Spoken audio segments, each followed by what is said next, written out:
আমার স্বামীর নামে সব সম্পত্তি লিখে দিয়ে যায়, আর আমার স্বামী সেই সব সম্পত্তি আমার মেয়ের নামে লিখে দেয়। কিন্তু আমার স্বামী মারা যাওয়ার পর আমার ছোট দেবর ও একটু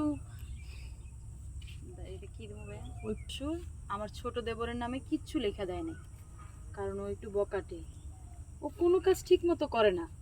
তাই আমার শ্বশুর জানতো যে ওরে সম্পত্তি লেখা দিলে ওইগুলো কোনোটাই কাজে লাগাইতে পারবে না। তাই আমার স্বামীর নামে আমার শ্বশুর সব সম্পত্তি লিখে দেয়, আর আমার স্বামী মারা যাওয়ার আগে সেই সম্পত্তি আমার মেয়ের নামে লিখে দেওয়া যায়।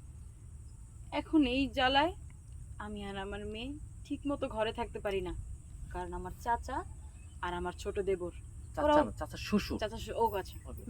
Roll action. কারণ আমার চাচা শ্বশুর আর আমার কারণ আমার চাচা শ্বশুর আর আমার ছোট দেবর উঠতে বসতে যখন তখন হুমকি দেয় আমার মেয়েরে মাইরা ফেলবে। আমার মেয়েরে আমি যদি সম্পত্তি ওদের নামে না লেখা দেই তাহলে আমার মেয়েরে মাইরা ফেলবে। আমি কিছু বুঝতেছি না, আমি এখন কি করব। আমার স্বামীর দেওয়া শেষ স্মৃতি সম্পত্তিগুলো ওদের নামে লিখে দিতে পারি না, কারণ এই সম্পত্তিগুলো আমার মেয়ের নামে আমার স্বামী লিখে দিছে।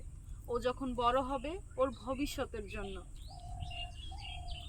কিন্তু আমি তো তাদের কোনোভাবেই বুঝাইতে পারতেছি না। আমি আমার দেবরকে বলছি, জানেন, যে তুমি যদি কোনো ব্যবসা শুরু করো আমি তোমারে তার জন্য টাকা দিব, কিন্তু না, ওর একটাই কথা, অর্ধেক সম্পত্তি ওর নামে লিখে দিতে হবে।